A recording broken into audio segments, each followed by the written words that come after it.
Okay, we'll start.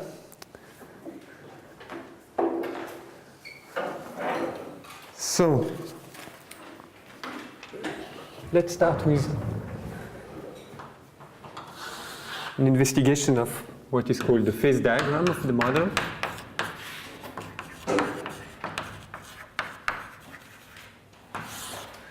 It will take some time. And I would like first to start with following explanation. So last week, I tried to motivate the notion of infinite volume Gibbs state in the following way. So we're considering a box, lambda, and then a local function f with a support which is far away from the boundary of lambda. Okay, and I was saying that, okay, if we want to compute the expectation of this local function in the box lambda with some boundary condition, then the hope was that when this distance becomes very big, you can extract some universal quantity, f, which does not depend on the shape of the box, nor on the boundary condition imposed, plus some small error term. So small in the sense that it's going to 0 as r is going to infinity. Let me put explicitly now the parameters beta and h, which we are interested in.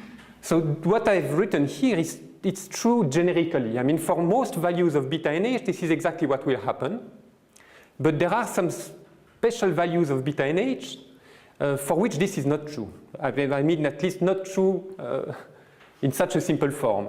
The point is that for some values of beta and h, there will be several possible limits here, not only one, but you will have a collection of possible limits, so different Gibbs states, which will describe different possible local behavior of your system. Okay, so even if you put some boundary conditions, the boundary of lambda, and you send the boundary to infinity, it is still possible for some values of beta and h that you have a memory of the boundary condition infinitely far away from the boundary. Okay, so that's what I would like to discuss today. And maybe just an example from everyday life. If you look at water at 100 degrees Celsius and 1 atmosphere, then you have coexistence of liquid and vapor. And how much vapor and how much liquid you have in your system, it's not determined by you cannot determine it by just fixing the temperature and the pressure. Okay, it's not enough. It's like here, fixing beta and h will not be enough to completely specify what happens at the macroscopic scale. There are still several behaviors which are compatible with these values of beta and h, or with the values of pressure and temperature for water. And it's really the way you have prepared the system which will tell you what is the macroscopic behavior. Okay, so that's what will happen here too. So this leads to a definition, which is definition 339. So we say that there is a first order phase transition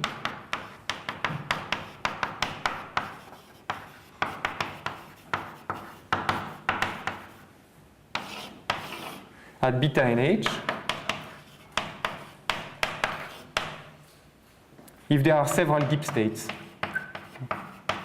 several distinct Gibbs states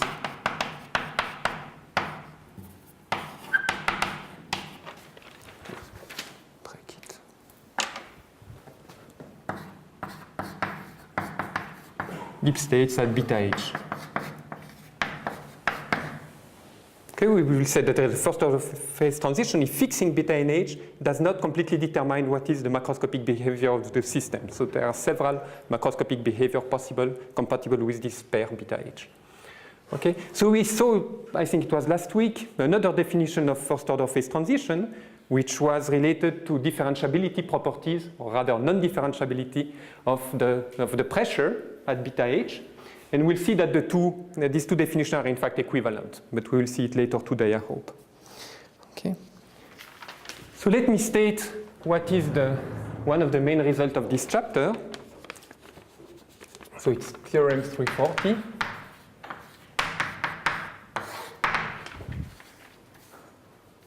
Yes, so it has 3 parts. It will characterize for which values of beta h you do have a first order phase transition in this sense. So the first situation is when h is different from 0. Okay. If h is different from 0, then for any dimension, there is always a unique Gibbs state.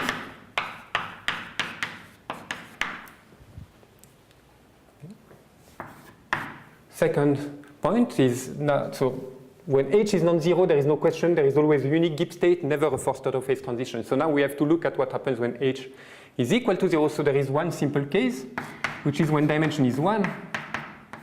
If the dimension is 1, then there is a unique Gibbs state for all beta and h in R. So in dimension 1, also you have never a first order phase transition. You can take h even equal to 0, you will still never see a phase transition. So the only thing that remains is when dimension is 2 or higher, h is equal to 0, and then what happens in this case? So assume that d is greater or equal to 2. So let's say, and h is equal to 0. Then there exists some parameter beta c, which depends on the dimension, which is non-trivial. It's really strictly between 0 and infinity, such that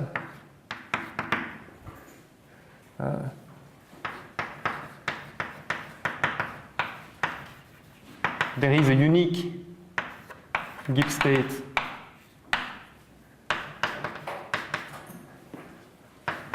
for all beta smaller than beta critical. And there is a first order phase transition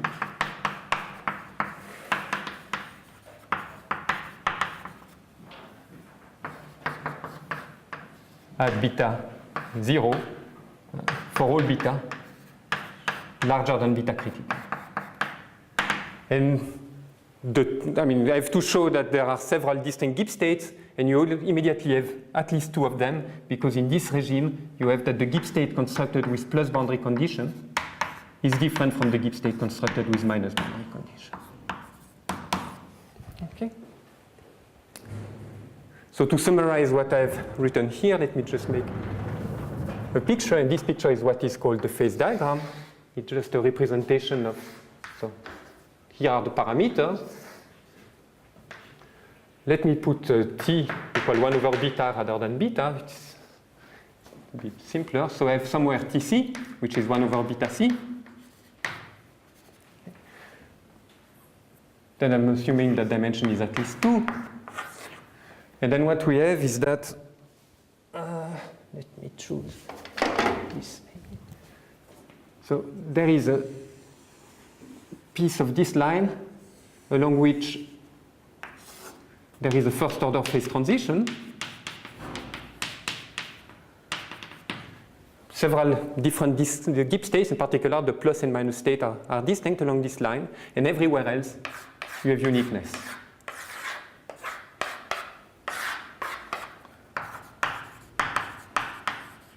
Of the Gibbs state.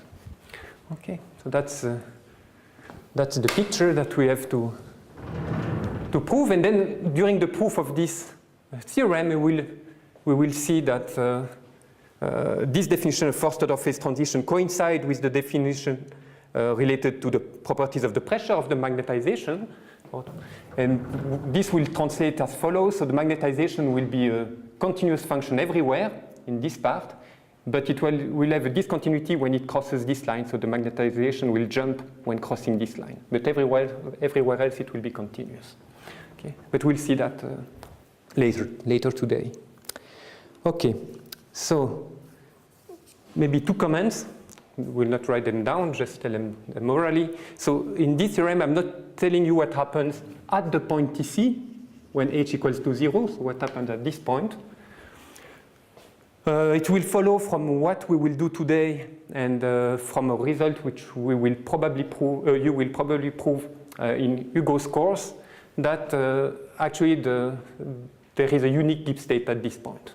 Okay. Uniqueness is also true at TC and h equals 0. Another thing that I've not said is that here I'm saying that you have several different Gibbs states, but I'm not telling you what are all the possible Gibbs states that you can observe. I'm not telling you because it's a very hard problem which is not solved. The only case in which we can explicitly describe the set of all possible limits, all possible Gibbs states, is in dimension 2. And in dimension 2, all possible Gibbs states are the form of a convex combination of this state and this state. So it's alpha times this state plus 1 minus alpha times this state for all alpha between 0 and 1. Okay. But in general, in higher dimension, we have no idea what are all the possible Gibbs states of the model. Okay. Okay, so we need some tools in order to prove this theorem. So that's what we will do. Now we will derive two criteria for non-uniqueness. Two criteria for non-uniqueness. We need some way of determining whether for a couple beta h we have a unique limit or several possible limits. So let's start with the first such criterion. So first characterization of uniqueness.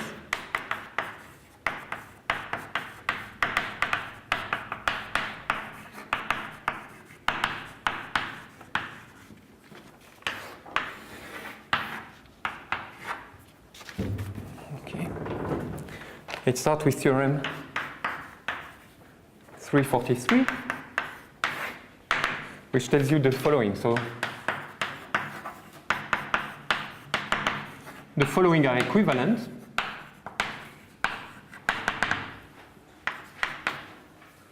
The first claim is that you have uniqueness at beta h. Uniqueness, so unique Gibbs state at beta h. This is equivalent. If you want to prove that you have uniqueness at beta h, it is enough that you prove that the plus state and the minus state coincide at beta h. Now that's already rather remarkable. You only have, as soon as these two coincide, everybody coincides. And if they are distinct, then of course you have non-uniqueness. And if you want to check that these two states coincide, which is still not a non-trivial problem, you can actually just compute the expectation of the spin at 0, and you compare it under these two measures. If you don't get the same, then they are different. And if you get the same, they are the same state. So to check that they are the same state, it's enough to compute this quantity, expectation of sigma naught, under the plus state, and you compare it with the same expectation under the minus state. If these two things are equal, then you have the same state, and then all the states are the same. Okay, so it's a rather remarkable fact. So let's prove this. It's not very difficult. And we have all the tools we need to do that. So of course, 1 implies 2 implies 3 is trivial. Okay, so we have to prove the implication going from down to up. Okay. So let's prove first 3 implies 2.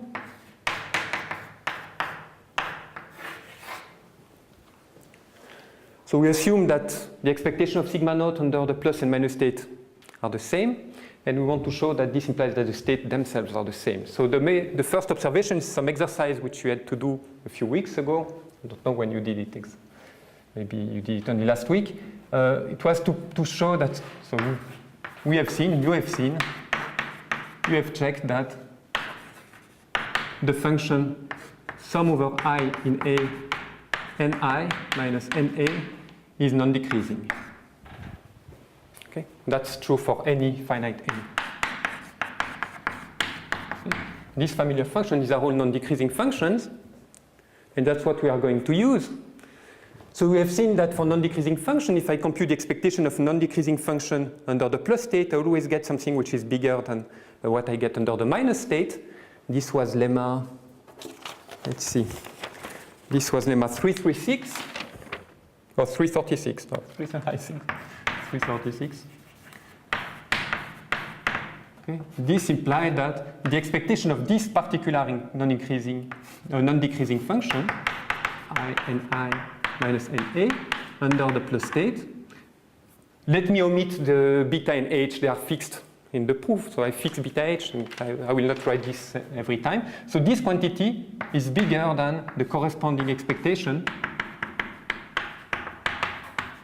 under the minus state. Okay, that's something we proved last week. So now I can play a little bit with this expression. Okay, this I can rewrite, so this is equivalent to, so I keep this guy, but this sum I bring it on the left side, and this guy I bring it on the right side. What I get is sum over I in A, and I plus minus and I minus.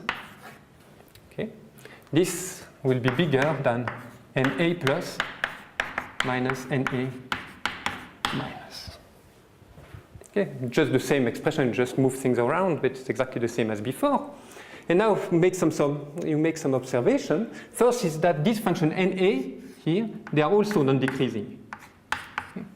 So in particular, again by lemma 336, this expectation of the expectation of NA under the plus state must be larger than the expectation of NA under the minus state. So this quantity is always larger or equal to 0. Okay.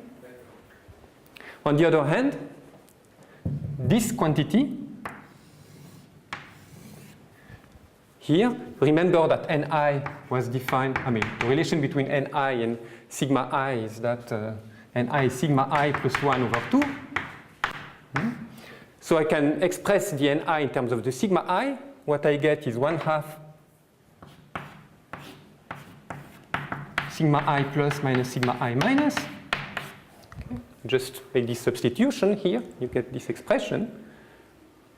But now, this quantity here, since we saw last week that the plus and minus states are translation invariant, the expectation of sigma I under the plus state is the same as expectation of sigma 0.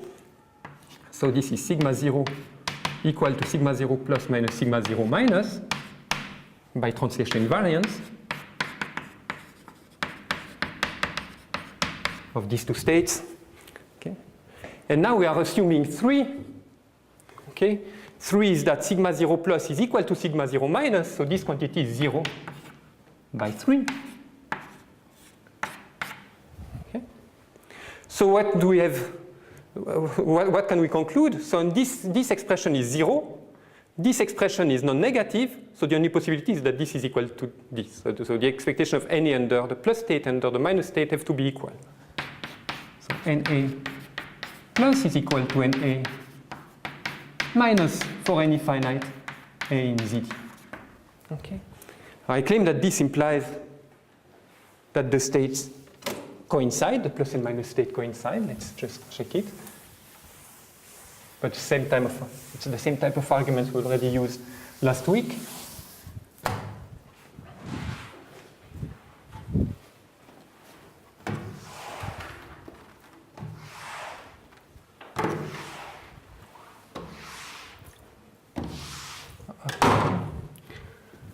So this implies that for all local function f, the expectation of f under the plus state is equal to sum over all A inside the support of f. F, what was it, tilde? I think it was tilde, A, and A, so now we get NA plus.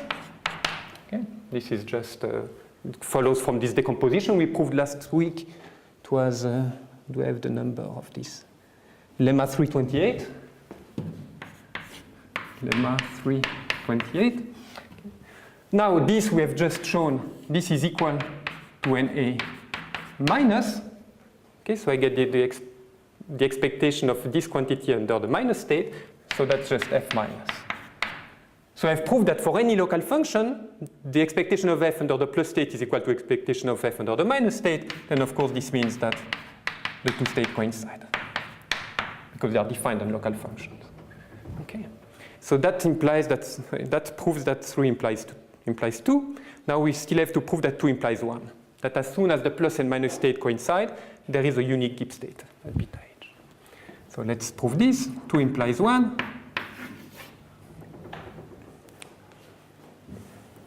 Okay. We'll use again the same result, 336. So let's take any Gibbs state. Let be some Gibbs state at beta h.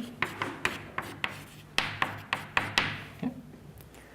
Then what does it mean? It means that this quantity, this state, is the limit of. So this implies that there exists a sequence of volume, lambda n, which increases to Zd. There exists a sequence of boundary conditions such that this state is just the limit of the expectation under this boundary condition in the box lambda n. Okay. Now this lemma 336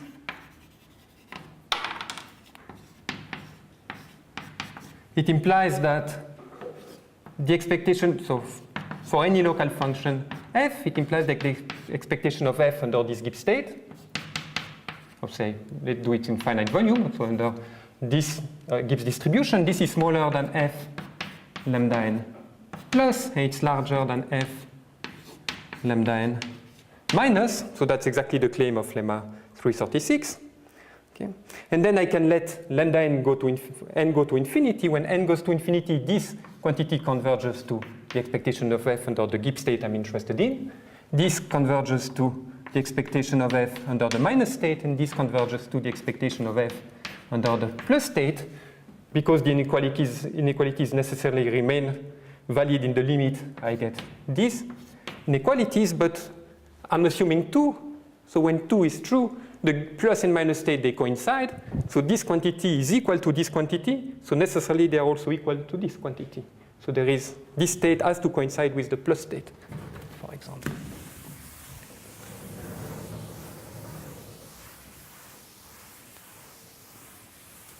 Yeah, I'll write it down.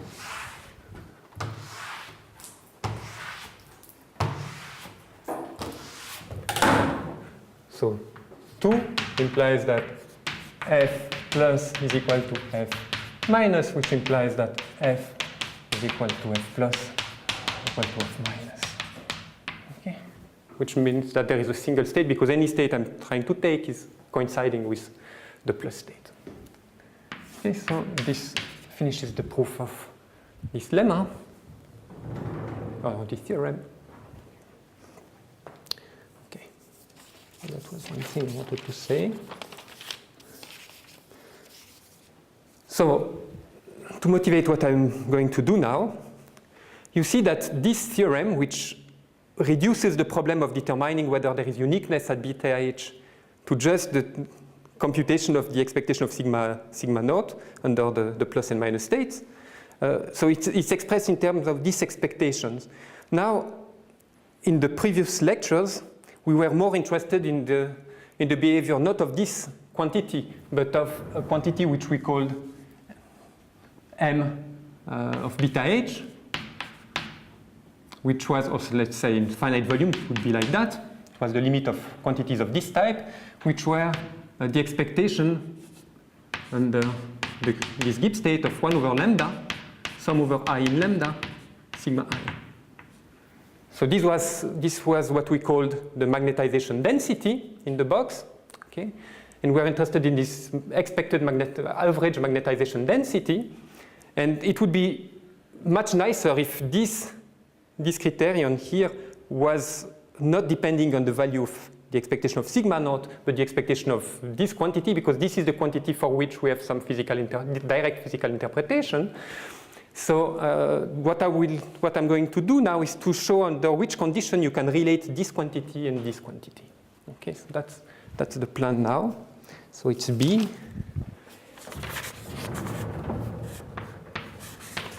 some properties of the magnetization density.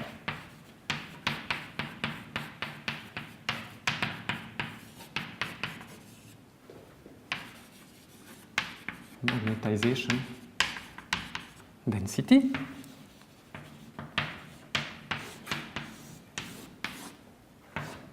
So remember, so this is the quantity we introduced, and then we proved that this quantity, it converges to some quantity, sorry, m of beta h. Okay, this was converging to m of beta h when lambda was increasing to zd in the sense of Van Hove, okay, provided that h did not belong to this set of bad values at which you have the first order phase transition in terms of the pressure, which was called b beta. Okay, so we proved this for any h, which was like that. So the convergence was only for all possible values of h except at most countably many. Okay, and now we are going to prove something similar, but not for any boundary condition. We are going to focus on plus and minus boundary condition and prove that this convergence then holds for all possible values of h, even values of h inside b beta. Okay, so that's proposition 344.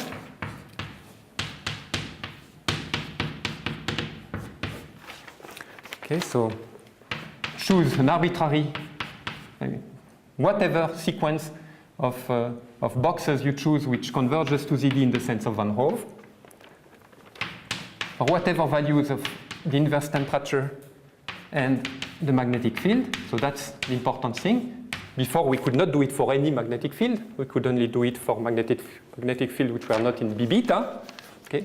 So if this is true, then m plus of beta h, which is defined as the limit as lambda increases to ZD in the sense of Van Hove of m plus lambda of beta h. This quantity exists. And moreover, it's given by m plus beta h is just equal to sigma 0 plus beta h. Okay. So if I'm looking at the expected spin in the box, in this sense, the average expected spin in the box, under the plus state, then at least along nice sequence lambda, which converges to ZD in the sense of Van Hove, what I recover in the end is exactly sigma 0 plus. Yeah. Okay. So that's the claim. And of course, everything remains true for minus boundary condition. So you can also define M minus, for which you start with the minus boundary condition here. And then you get that M minus is given by sigma 0 minus. Okay. I think that's all I wanted to prove. Oh, yeah, just one comment. Moreover, say the function h m plus beta h is right continuous.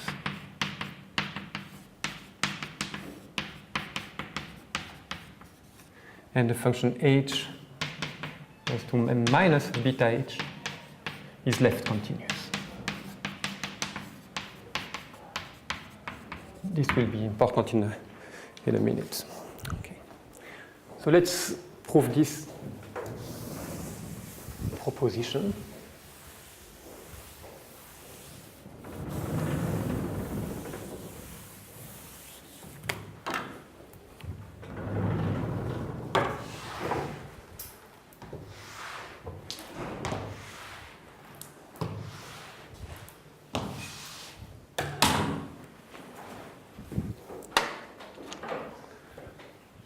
Okay, so proof.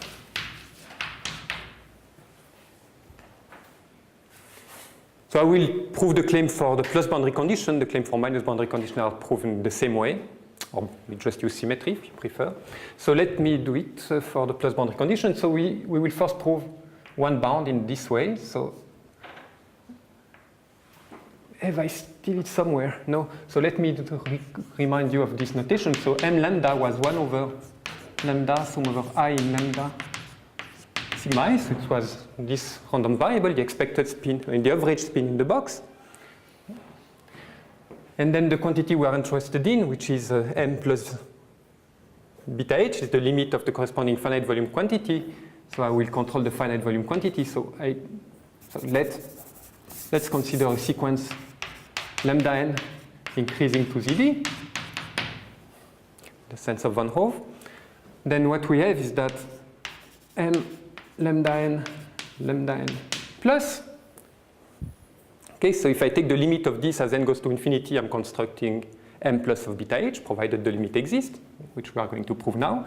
So this quantity first, the random variable which is here, it's non-decreasing. Okay, obviously because it's a convex. I mean, it's a linear combination of non-decreasing functions with positive coefficients. So it's certainly non-decreasing, and this implies that by one of these lemma we proved last week, lemma 333, I think. Lemma 333. So we saw last week that the expectation of a function, of a non-decreasing function under a plus boundary condition in a box is a decreasing function of the size of the box. Okay, if I take a larger box, I'm putting the pluses from the boundary condition further away, and this makes the expectation smaller. So this is smaller than m lambda n plus, and I take a sequence of boxes which contain lambda n which are larger and larger. For each I have this inequality, so I can take the limit of boxes which become infinitely large, and I get the plus state. So I certainly have always this inequality by lemma 333. Okay. Now this is just, if I write down what m is equal to, so that's 1 over lambda n, sum over I in lambda n, expected value of sigma I plus, okay. Now this state is translation invariant, the plus state is translation invariant, so this is equal to sigma 0 plus by translation invariance.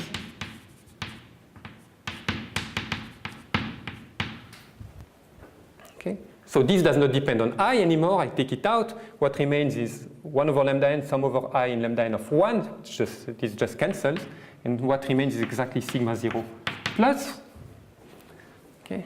So what I have proved is that the lim inf as n goes to infinity of m lambda n plus, this is always larger or equal sigma 0 plus. Okay.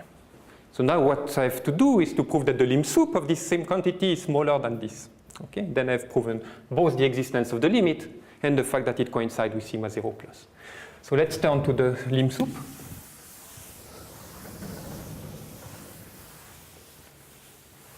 The argument will be completely similar to what we have just done.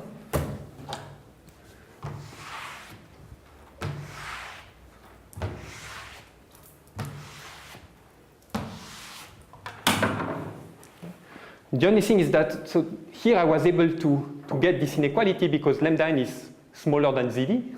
Okay. I cannot do something so simple to get an upper bound because I would need to take something which is smaller than lambda n. Okay. So there is a way to do it, but it's a bit more complicated than what we did here. So let's do it. So we are going to decompose m lambda n plus lambda n. So this is equal, again, by definition, but I will split this into two pieces. So I have 1 over lambda n, and then 1 over lambda n, and then I have two terms. And the first will take into account all the spins inside lambda n, all the vertices inside lambda n, which are far enough inside lambda n, in the sense that if I take a box of side lengths 2k plus 1, so this box bk, what was the notation? An index or... it was like that. So take a box of radius k, centered at I, okay, and I want this to be inside lambda n. Okay, I'll make a picture later. Sigma I plus lambda n, okay, and then I take the rest. So sum over all I in lambda n, I plus bk is not included in lambda n, sigma I plus lambda n. So if I want to make a picture, what I'm doing maybe here. So this is lambda n. And then I'm considering the set of vertices which are far enough from the boundary of lambda n to guarantee that, okay, picture is bad, that the box of radius k centered at I, so that's I plus bk, this is inside lambda n, okay? So this is this part, which corresponds to the first sum here, is the part corresponding to the bulk of lambda n, so to the sites, the vertices which are far away from the boundary. Then for those which are close to the boundary, I will not be able to get good bounds because the effect of the boundary condition, remember that I have plus boundary condition here, the effect of the plus boundary condition will be very strong close to the boundary. It's only when I get far away from the boundary that I have some hope that I'm converging to something which is basically constant. Okay, that's what we are going to do now. So what I will use for those which are close to the boundary, since I have absolutely zero control on this expectation, I don't know what is the effect of the plus boundary condition on this guy, so I will just say that this is smaller than 1. Okay. This is certainly always true. Okay, smaller than 1. And for this guy, I will say that, well, this box, by definition, this box I plus bk, this orange box here, it's included inside lambda n. So again, by this lemma 333, the expectation of sigma I in the small box will be bigger than in lambda n. So this is smaller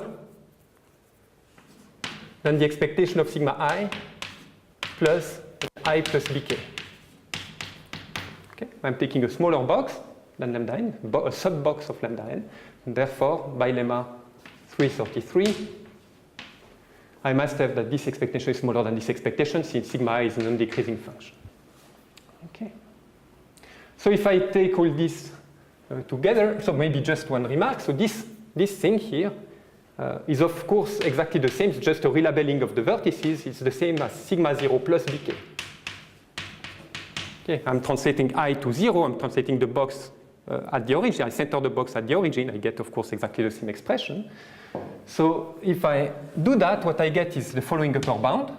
So there are two terms, or maybe just a bit lower.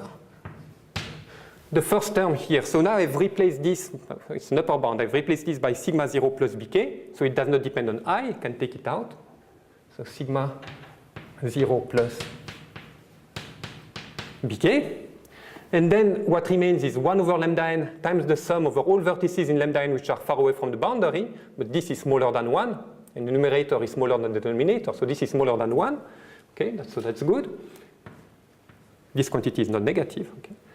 And then for the second term here, so what I have is just the number of vertices in lambda n which are close to the boundary, in the sense that I plus bk is not included in lambda n, divided by lambda n.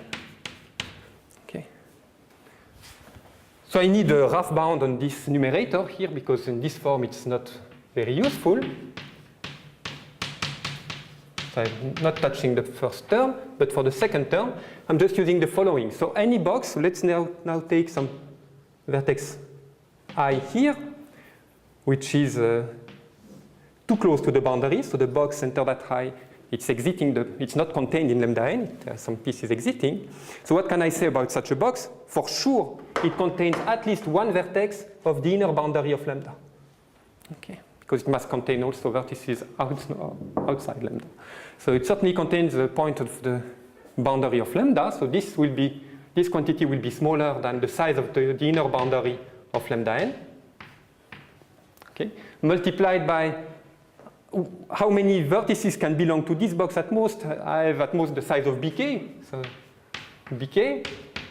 Okay. And this is divided by lambda n. So I make really a rough bound for the numerator as the size of the boundary times the size of the box. Okay. It's very pessimistic, but it will be good enough for us. And now I have this inequality. So this implies that if I take the lim sup as n goes to infinity of m lambda n plus lambda n, this will be smaller than this guy does not depend on n at all, so I just recover it unchanged. Okay? And this guy, what happens when I take n to infinity?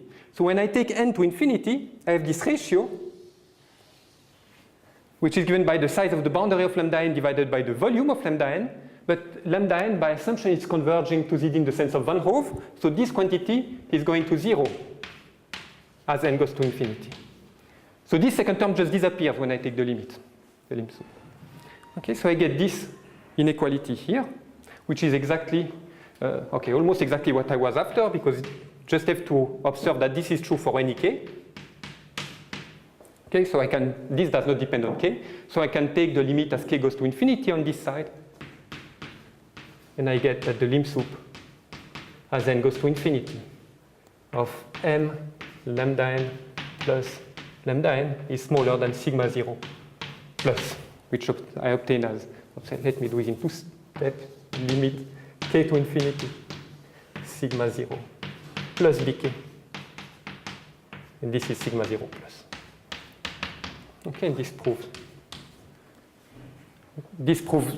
these claims, existence and this identity. I still have to prove right continuity and left continuity, but this will follow from the lemma I'm going to prove right now. Okay. Once I have this identity, now I can prove right continuity of this quantity rather than this one because they are the same. Okay, and I will prove right continuity now of this guy. So this will follow from what I will do in a minute. So let me state the corresponding result.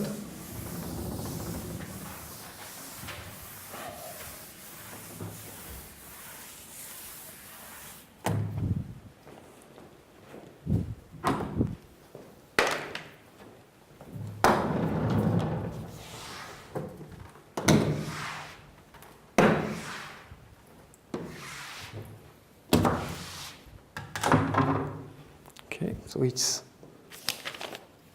lemma 345.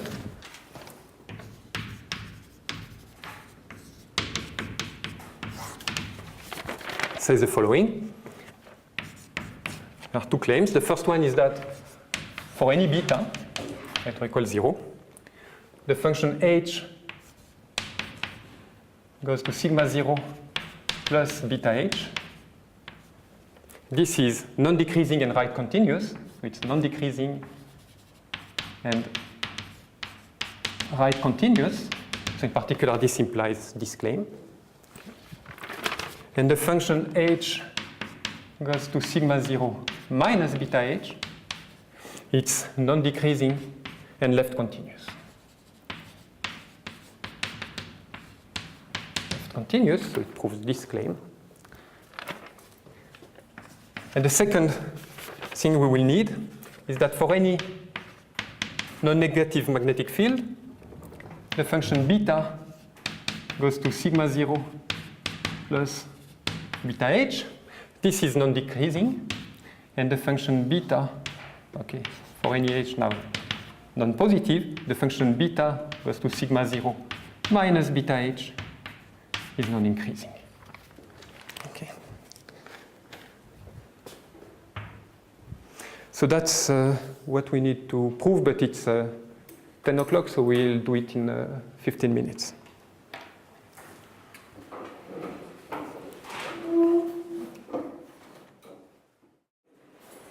Okay, so let's prove this, this lemma. So let's start with the monotonicity of the expectation of sigma 0 as a function of h.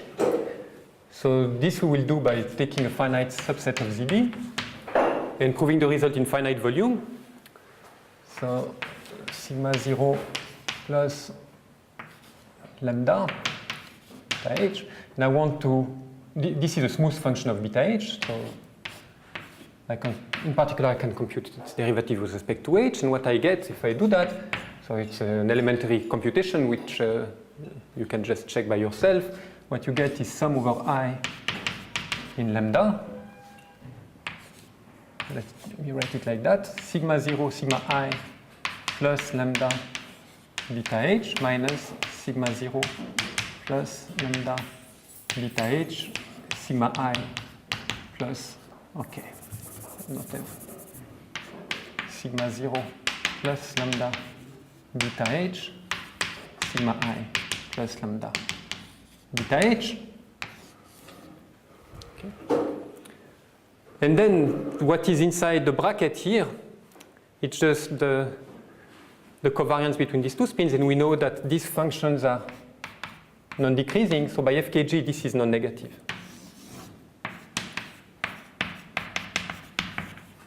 So that means that this function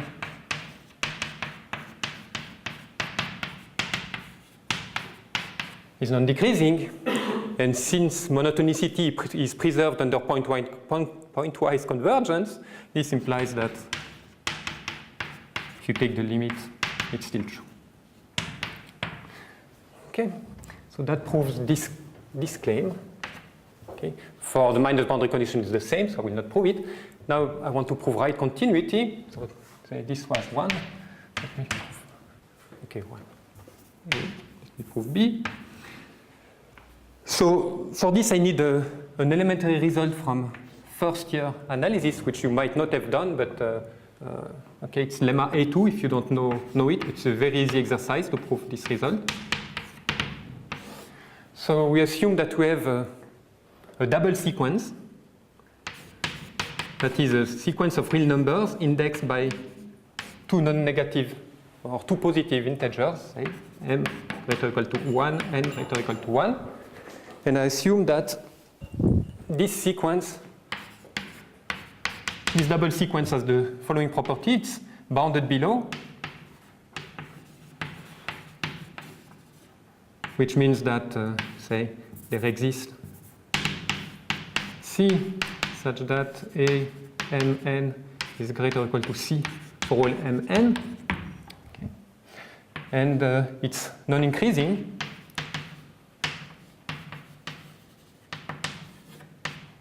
By which I mean that for all m smaller than m prime, n smaller than m prime, we have that A m n is larger than A m prime n prime. Okay, so that's the assumption about our double sequence, and then if this is true, we have the following. We have that the limit m to infinity, limit n to infinity amn.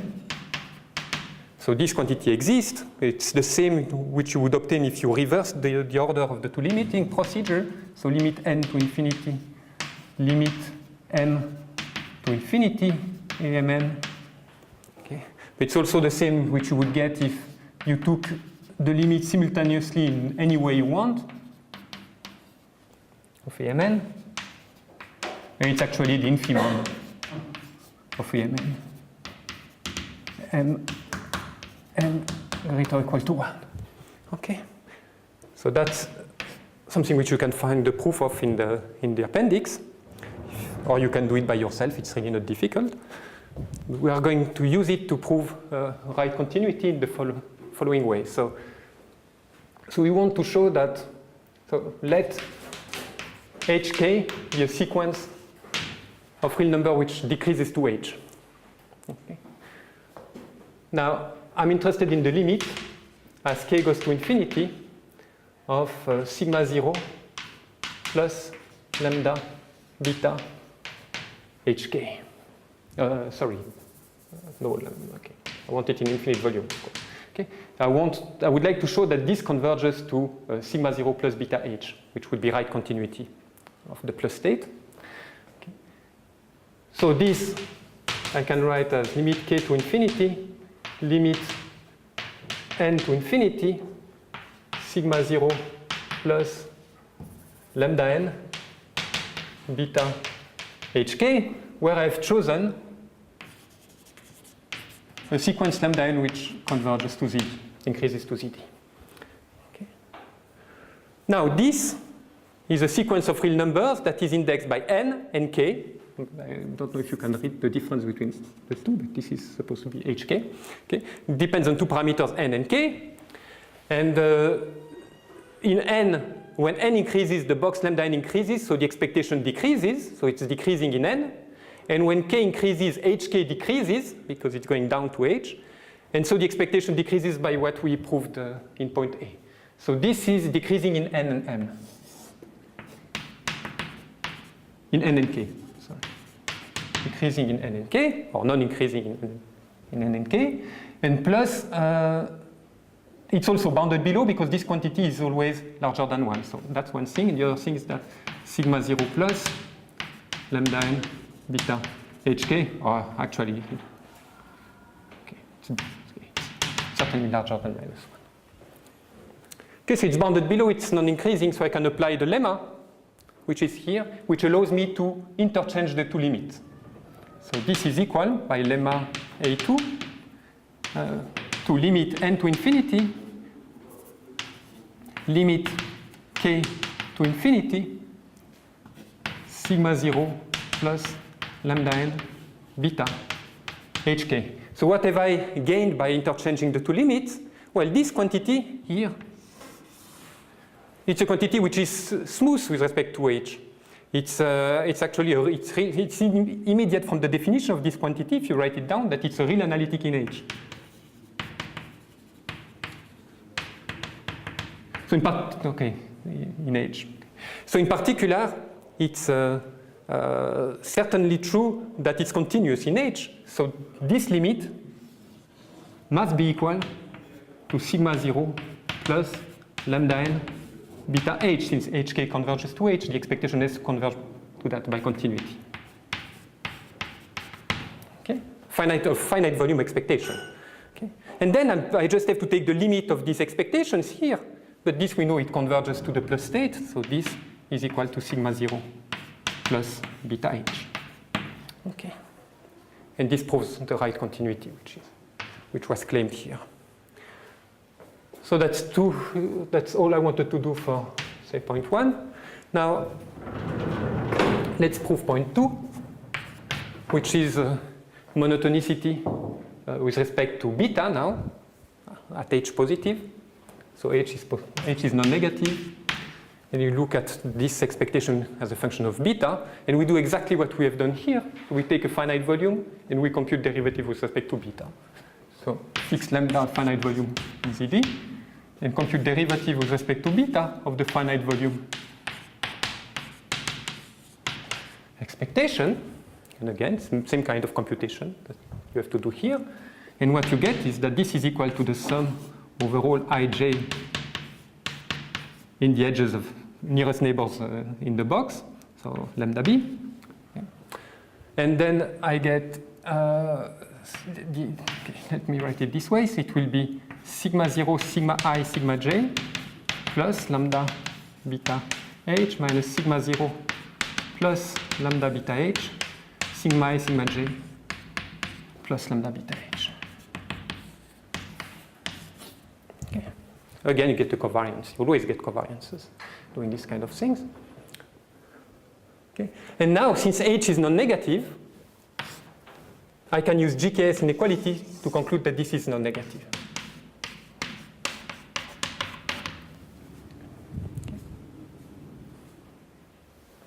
Good. So this proves the result. The result with minus boundary condition, you use just symmetry to go from minus boundary condition to plus boundary condition and to negative magnetic field to positive magnetic field. Okay. So one consequence, which is nice, not very deep, but nice, of this this result, with actually of the monotonicity which we've just proven here, this one in beta, is that I can now provide a characterization of the critical temperature beta C of D, which I introduced earlier.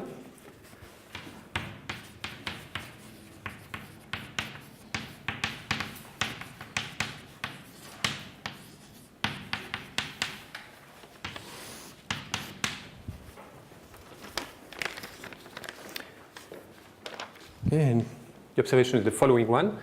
So by the theorem we proved beginning of the first hour, 3:43.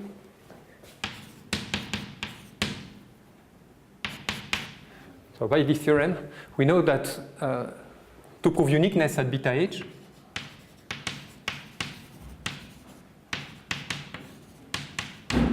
this is the same as proving that sigma 0 plus beta h is equal to sigma 0 minus beta h.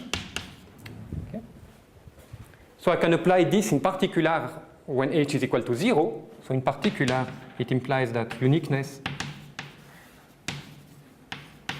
at beta 0 is equivalent to sigma 0 plus beta 0 is equal to sigma 0 minus beta 0. But by symmetry, the expectation of sigma 0 under the minus state, it's minus the expectation under the plus state. Okay. Beta 0. Okay.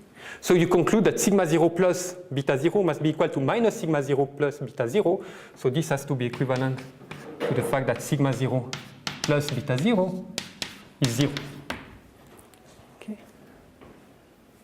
So when h is equal to 0, we have uniqueness at beta 0 if and only if the corresponding expectation of sigma 0 is 0. Okay. So why is it nice?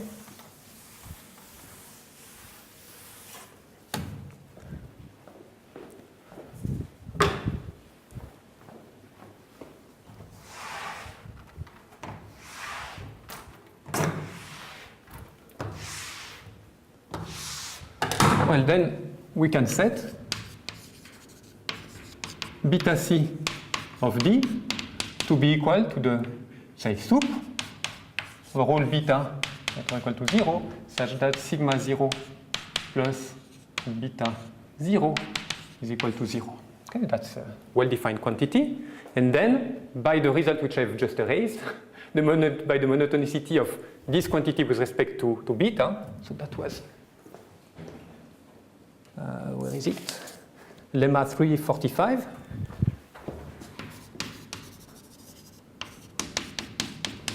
This implies that so beta sigma 0 plus beta 0 is non-decreasing. So from this we conclude that and in this definition we conclude that sigma 0 plus beta 0 is equal to 0 for all beta smaller than beta c of d, and it's strictly positive. Beta for all beta larger than beta c of d. Okay. So it really, when h is equal to 0, so that's h equals 0, as a function of beta, there is really this critical beta, and then here I have sigma 0 plus beta 0 positive, and here I have sigma 0 plus beta 0. Of course, it does not tell you anything about what happens when h is non-zero, but certainly, since beta c was defined when h equal to 0, it gives me a definition of beta c. Of course, we still have to understand whether beta c of d defined in this way is non-trivial. So it's strictly between 0 and infinity. Okay? But that does not follow from abstract nonsense like that.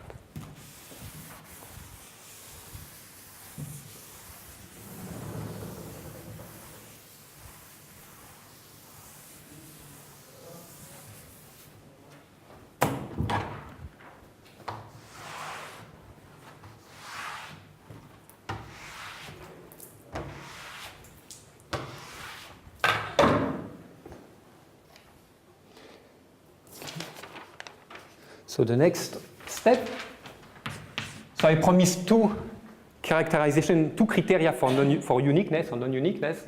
So I already gave one in the first hour. Let me give a second one. So a second characterization of uniqueness,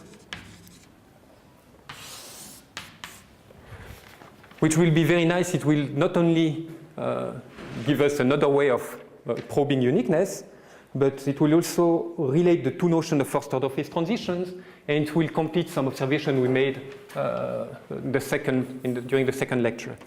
So, I think it was the second. So we have seen now long ago that the derivative with respect to h of the pressure was equal to the magnetization density, average magnetization density, provided that h does not belong to the points where the pressure is not differentiable. Okay. So that's something we have seen. And what we are going to see now is what happens at the points h in b beta. Okay, what this becomes at this point. So it's theorem 348. So fix an arbitrary inverse temperature which is greater or equal to 0, and any h in R. Again, you don't have this kind of conditions anymore. Then what we have is that the right derivative with respect to h of the pressure at beta h is equal to m plus of beta h. So the average magnetization density we studied in the previous hour, but constructed with the plus boundary condition.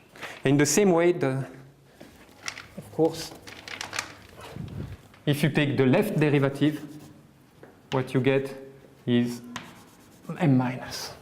Okay, it's not very surprising. Okay. I claim that in particular,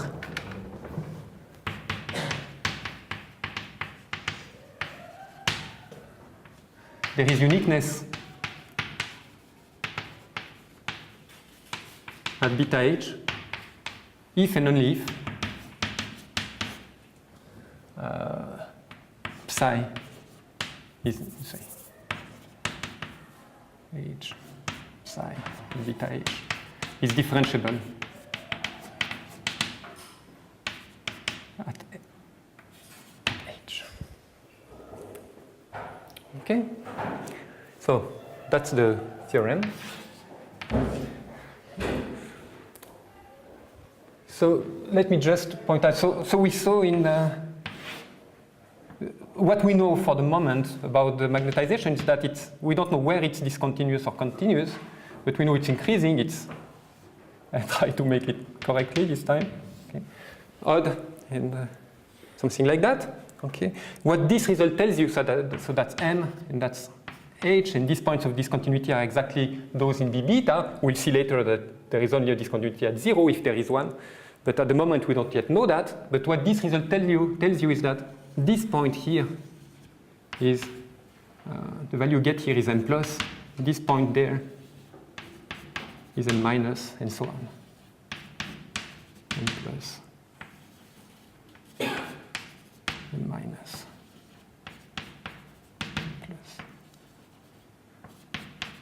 n minus. Okay. Okay, so that was one thing. Oh, yes, another remark, maybe I can also do it here. From this second claim here about uniqueness, we see that, so uniqueness at beta h was the probabilistic definition of a first order phase transition that I introduced 1 hour ago. Okay? So that's first, there is no first order phase transition at beta h if there is uniqueness at beta h. And this happens if and only if the pressure is differentiable at beta h, which is the definition of a first order phase transition in terms of the pressure that we saw a few weeks ago. So this proves equivalence of the two definitions of a first order phase transition.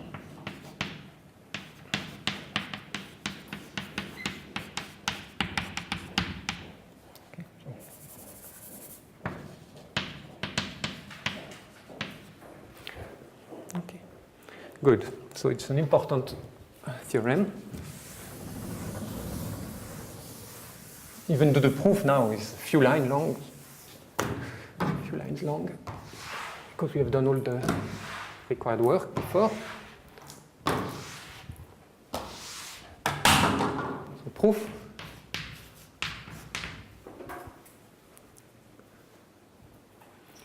Okay, so we know that B beta, this set of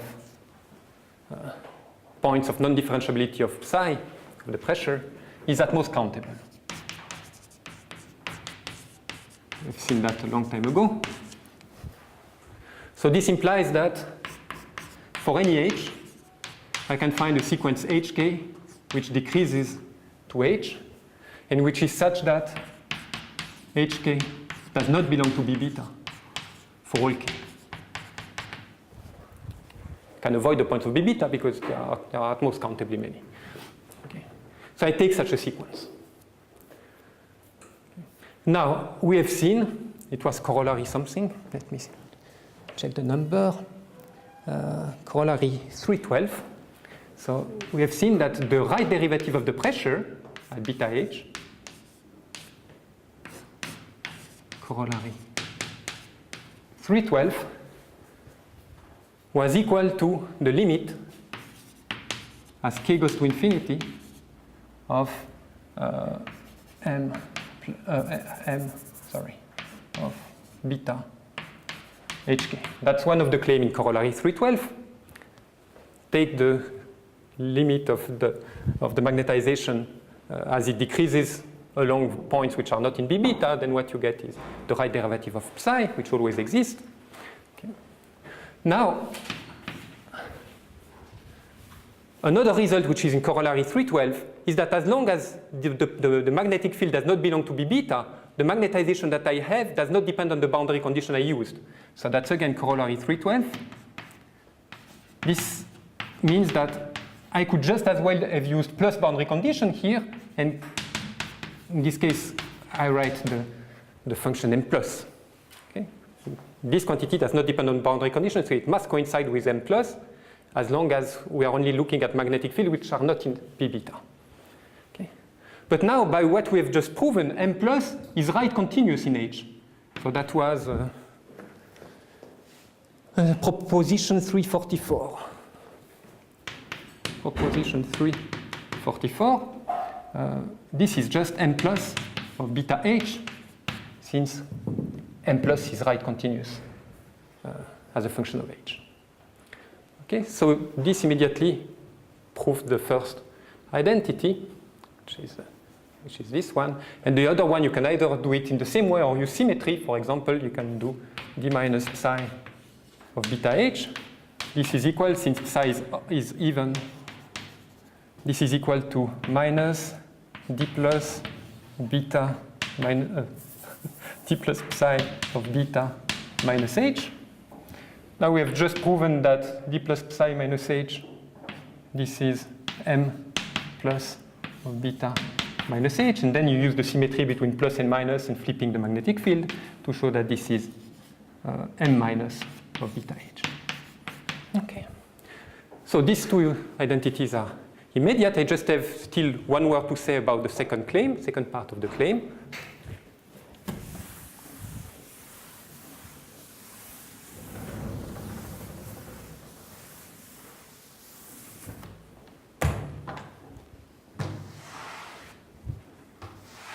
Just collecting things we have already proved. So psi is differentiable with respect to h at beta h. This is the same thing, since right and left derivative of psi always exist by convexity. This is the same thing as asking that d plus psi of beta h with respect to h is the same as d minus psi at beta h. Okay. If the right and left derivative coincide, then the function is just differentiable. Now this, by what we have just proved, this is m plus of beta h is equal to m minus of beta h. We have just proved that. This is equal to this is equal to that. But by a result we proved in the first hour, this is sigma 0 plus beta h, and this is sigma 0 minus of beta h, so that's some lemma.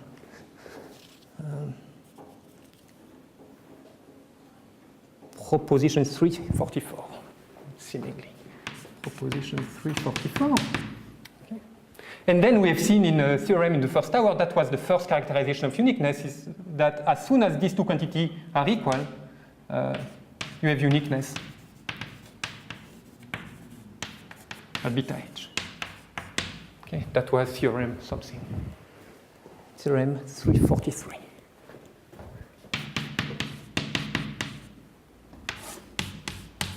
Okay, so differentiability of psi is the same thing as uniqueness at beta h. Good.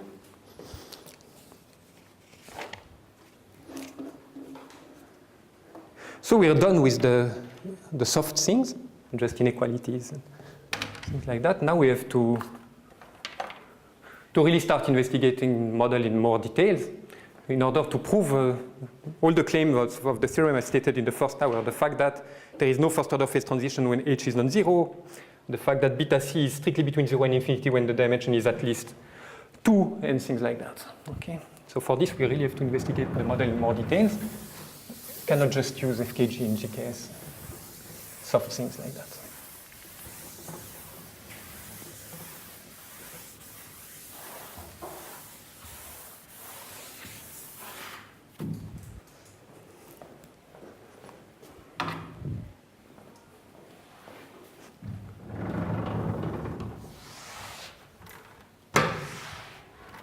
So we'll start by proving non-uniqueness at low temperature. So when beta is large and h is 0, I want to prove that there are several different states, at least the plus and minus states are different. So 3, 7, 2,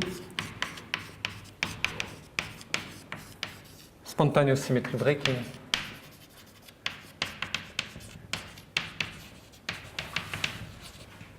at low temperatures.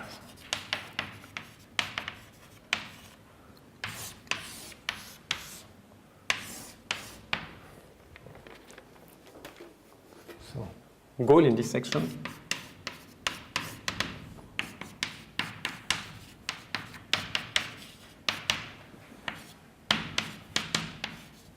Beta 0 is different from minus beta 0 for all beta larger. Okay, larger than beta. Okay. Large enough. Large enough. Let me write it this way. Which is the same thing as saying that beta c of d is finite. Okay. So for this, I will have to assume in the whole section that d is always at least equal to 2. Okay? Because the result will not be true in dimension 1. And actually, the proof I will give you will be in dimension 2. And then we will deduce the result in higher dimension by a correlation inequality. But we will prove the result dimension 2. It will be enough to prove the result in any dimension. There will be some monotonicity in the dimension. Okay? So our goal is to do that. So how are we going to do that? So I claim that it is enough. It is sufficient to show that if I compute so let me probability. Let's take the probability, so in a box Bn, beta and 0, h is always 0. Okay. H will always be 0. Here I will maybe not always write it, but it's always 0. So we take the box of size n, so in radius n, plus boundary condition. Look at the spin in the middle of the box, and want to show that the probability that this spin is equal to -1, probability of seeing a -1 in the middle of the box. You see, if the boundary condition played a weaker and weaker role as they go to infinity, and if their effect was vanishing when n was going to infinity, then the probability of seeing a minus or a plus spin in the center of the box should be 1/2. So what we are going to prove is that this, when beta is large, this is not what happens. Actually, this probability remains strictly smaller than 1/2, and which means that there is a memory of the boundary condition even after having let n go to infinity. So this will be smaller than some delta of beta uniformly in n, the size of the box. with delta of beta, which converges to 0 as beta converges to infinity. So in particular, it's smaller than a half at some point, but it's actually even going to 0 when beta is going to infinity. Okay, so in the center of the box, you remember the fact that you have plus boundary condition in the sense that you still have a larger probability of seeing a plus than a minus. It could be a much larger probability if beta is very large.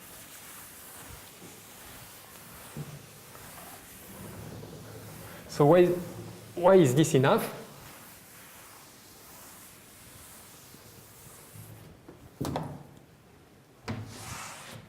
Well, we just use the characterization of beta c that I gave earlier in terms of the expectation of sigma 0, and you observe that, so indeed, sigma 0 plus beta 0, this is equal to, well, by definition of expectation, this is the probability. It's 1 times the probability that sigma 0 is equal to 1 minus 1 times the probability beta 0. That sigma 0 is equal to minus 1. And this guy is obviously 1 minus the probability that sigma 0 is equal to minus 1, which means that this is 1 minus 2 times the probability that sigma 0 is minus 1. And then if we proved what is claimed here, this should be smaller than delta beta, so this should be larger than 1 minus 2 delta beta. Okay. And therefore, as soon as beta is large enough, this will be strictly positive.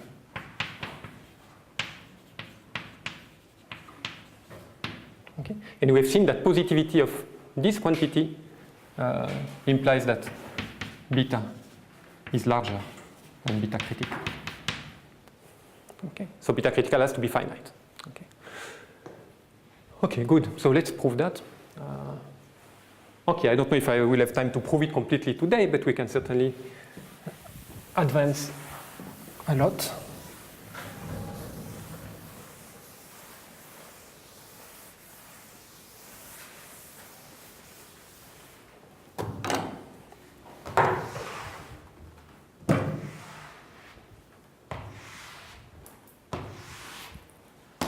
Okay.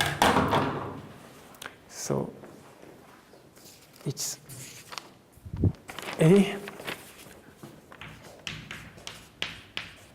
low temperature representation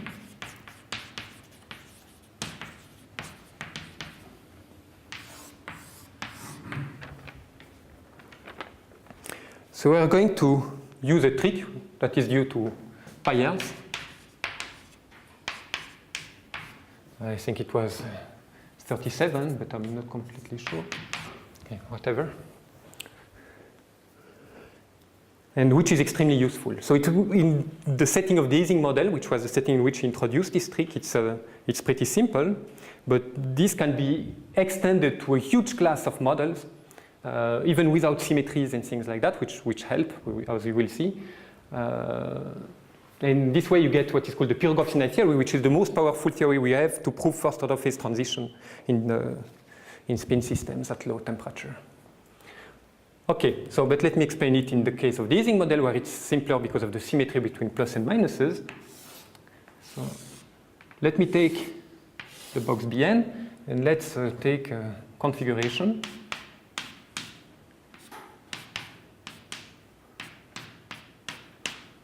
Let me try to. Okay. You have pictures in the book, so it's not necessary for you to make one properly. I hope I did it in a suitable way. So let's take plus boundary condition outside the box Bn, so that's Bn. Okay. And the point is that it's much easier to analyze this quantity if we take a more geometric point of view. So we will forget about the plus and minus spins, and we will instead describe the configuration, which is given here. So I have a configuration omega in omega Bn plus. And I want to describe this configuration in a geometric way. And what I will do is that each time I have two neighbors which are not equal, so plus and minus here, I separate them by a piece of by a segment of length 1. Okay, so if I do that everywhere, and I try not to make a mistake,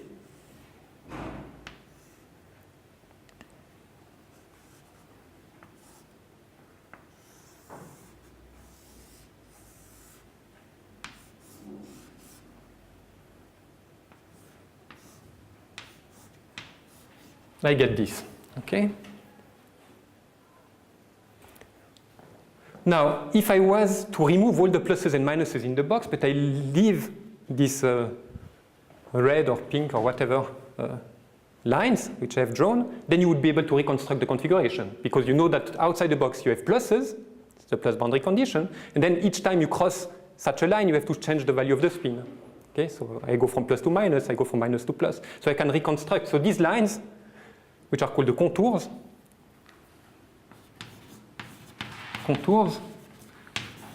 of the configuration omega, they completely characterize the configuration. Okay, I can just forget about the configuration, just keep the contours. Now, it's not very nice because these contours self-intersect, and here in the picture it does not seem very problematic, but it can be a bit annoying if the geometry becomes a bit more complicated. So it will be useful to say what happens at corners. I will add this, so when I have a crossing like that, I will assume that we have a deformation rule. I always deform in this way. So that means that here I would separate the two pieces. Okay. Here I would not separate them, they stay together. Okay. And that's all. Okay. So in this way I get, in this case, 1, 2, 3, and 4 connected components. So in this case I get that gamma of omega, which are the contours, the set of contours of the configuration omega, it's a set gamma 1, gamma 2, gamma 3, gamma 4. Okay, and numbered in any way, it doesn't matter, say gamma 1, gamma 2, gamma 3, gamma 4.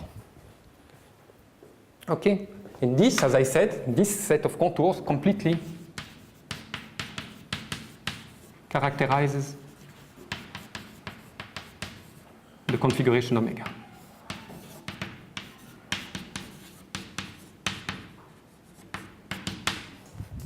Okay. So we are going to work with these contours.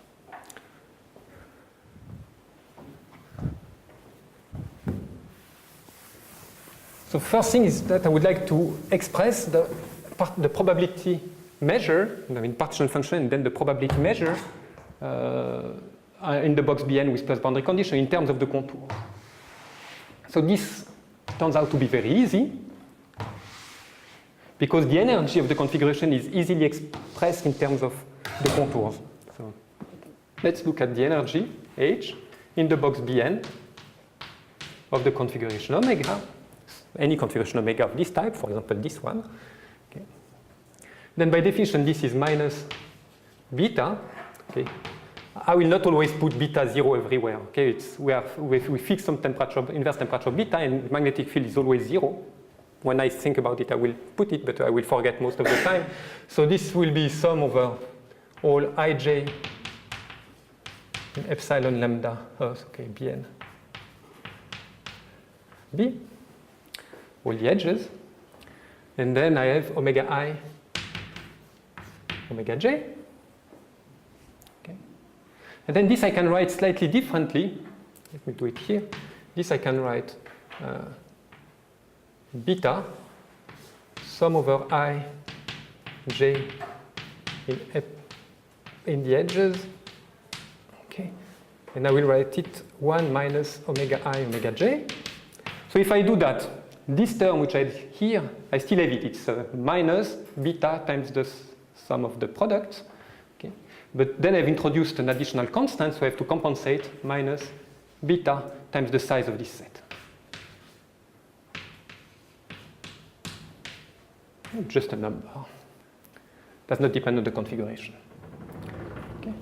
So why is it interesting to do it this way? Well, maybe this one is better. So this quantity is equal to what? So this here, it's equal to, say, if omega is equal to omega j, this is 1, so you get a 0. If omega I is different from omega j, then you get a -1, which means that you get a 2. So you get 2 times the indicator that omega I is different from omega j. Okay.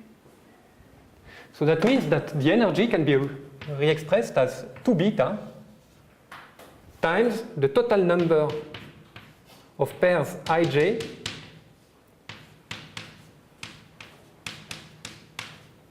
such that omega I is different from omega j.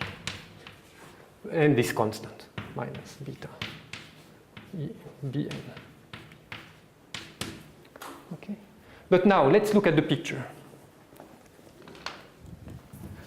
Each time I have a pair of neighbors, like this one or like this one, where omega I is different from omega j, I have a piece of contour separating them. Okay. Each time I have a piece of contour separating them, I have different signs. Okay. So this set here is exactly the same as the total length of the contours. So the number of pairs is exactly equal to the total. I get, for this one, I get 1, 2, 3, 4, 5, 6, 7, 8, and so on, and compute the length of gamma 1. Okay, so this will be 2 beta times the sum of all contours gamma in the contours of the configuration omega of the length of gamma. That's the length of gamma. We are in dimension 2, remember, so length. And then there is always this annoying constant, which will carry with us a while. Okay. Good. So I could express the energy of omega up to a trivial constant. I could express it directly in terms of the contours of the configuration. Okay.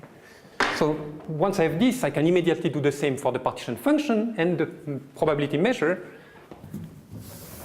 And probably we'll stop after that. And we'll see that what it implies next week. So let's write down the partition function, the probability measure.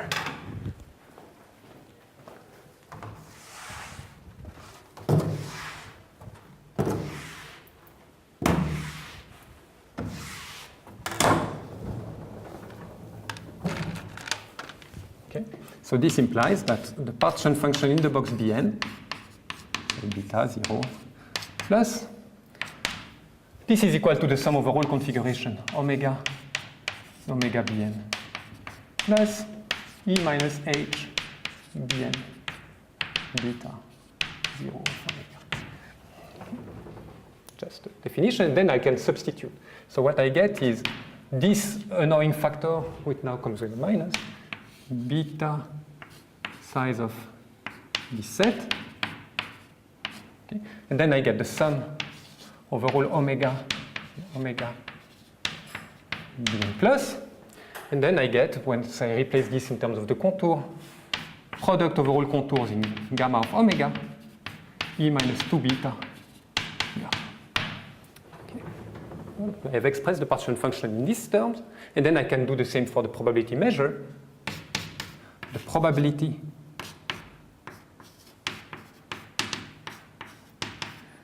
of a configuration omega, which is compatible with the boundary condition. This is given by, well, okay, the denominator we know, it's written here, but notice that, okay, let me do it in 2 steps. So this is E minus H Bn. Let me forget about beta 0, it takes too much time. Okay, this over the sum over omega, okay, over the partition function, Z plus Bn. Okay?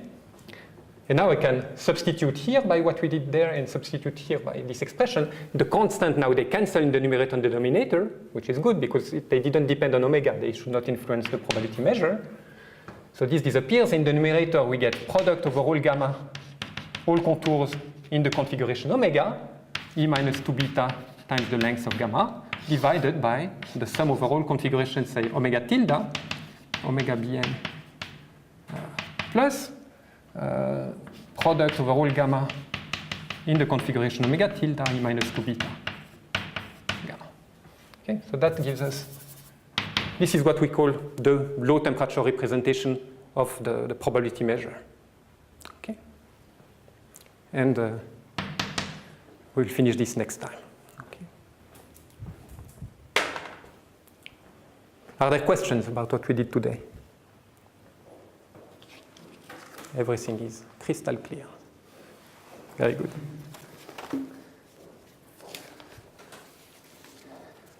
If you have questions and you don't dare ask them here, you can come to my office whenever you want. Okay? I'm ready to answer questions.